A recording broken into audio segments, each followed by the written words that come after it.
大家好，我是张大哥。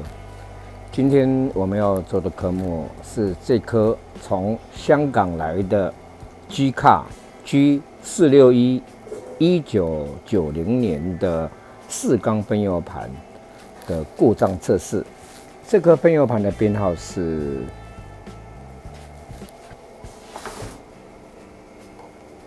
46854。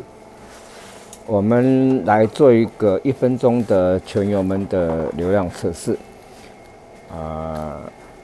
大哥打开定时器，时间设定1分钟。好，打开电源，好，开始。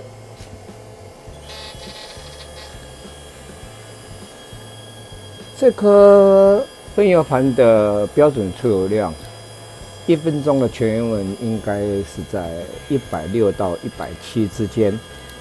由于经过30年的岁月，我们油箱已经变成一个污染源，就好像楼上的水塔，30年的水塔都没有去整理，里面各种脏东西都会有，把我们这颗分油盘都已经污染了。我们分油盘把整个喷射油路不管电子喷射还是机械喷射，整理好以后呢，一定要把油箱的滤芯里面的滤芯拆下来清洁干净。如果油箱状况维持良好的话，应该20年不会再堵塞吧。OK， 好，时间到。画面上由右到左分别是1、2、3、4缸。第1缸110，第2缸110，第3缸100，第4缸110，跟我们要求的厂商给我们的规范是150、160到170，都已经差了170，差了50ml，都已经差了30%了。经过如果以这个状况来判断，它严重的供油不足会造成引擎过热，然后加油起步会吃不到油。等我们把这个分油盘整修完了之后呢，我们再来看看它的测试结果。这颗编号46854的香港来的W461 G 卡230 G1 的4缸分油盘，大哥已经整修完毕了。大哥在每一颗有整修过的分油盘上面都一定会有签名，啊，因为大哥要对它负责。经过调整之后跟整修，啊，我们现在来看它的出油量是不是达到我们要求的厂方要求的每1分钟的大油门应该是会在160到170ml之间。那这个喷油盘在故障之前，它的出油量只有平均都落在110，都少了50ml，160少了50ml就已经少了将近快一半了。OK， 我们现在来开始做一个1分钟的流量测试。好，大哥打开电源，好，打开定时器，时间设定1分钟，好，开始。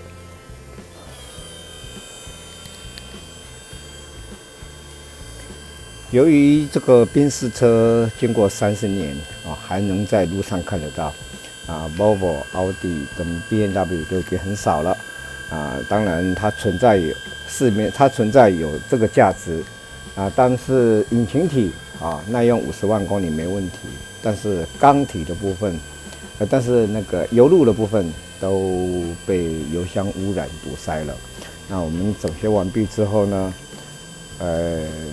如果油箱状况是 OK 的，那它应该再耐用个20年，应该不堵塞吧。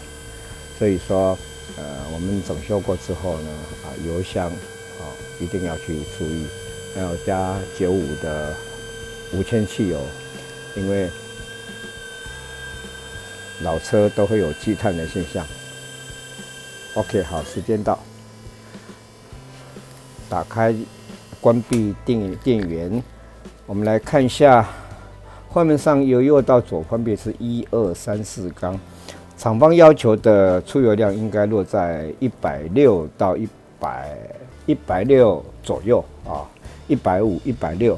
那我们看到第一缸出油量是150，第二缸170、165，第二缸165，第三缸150，那平均还是落在160左右。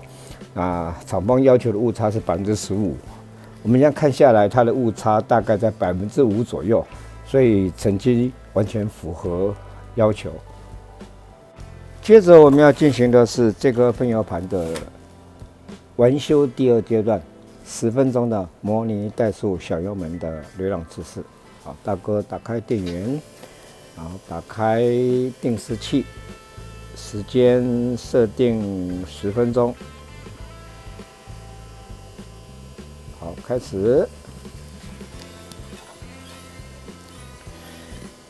这个阶段的测试主要是测试它在怠速的时候，出油量的稳定性。这个阶段的测试会绝对影响到它怠速的稳定。如果出油量不平均的话，那它怠速就会抖动啊。由于整个测试阶段会长达10分钟，所以我们这个测试影片会分成2个部分。等时间接近的时候，我们再来看它的测试结果。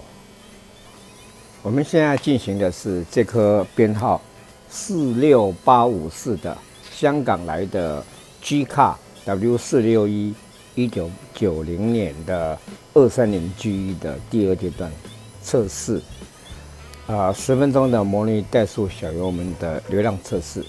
OK， 好，时间到，关闭电源。关闭定时器，画面上由右到左分别是1、2、3、4缸，第一缸230，第二缸225，第三缸220，第四缸225。厂方要求的误差是15%，我们这次测试下来的误差目视结果大概在3%，成绩算相当优秀。由于这个阶段的测试是会决定怠速的稳定性。大油门的测试主要是决定在我们引擎加速的时候，它的过油量是不是足够。由于30年的老车我们碰到的都不是引擎缸体的问题，除非它缺油缺水把引擎弄坏了，否则以老宾士这个年代的，大概会在50万公里都还不会有什么样的磨损。但是就是因为油路供油路的尤其它是喷射系统啊，所以它的油道呢，里面的油道最小的孔径只比头发稍微大一点，所以说很容易被油箱30年的老油箱污染，造成我们必须要来做个油路总整理。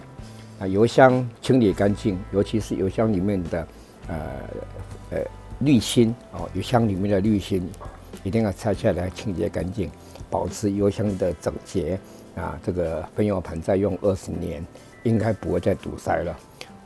今天大哥的报告到此结束，拜拜喽。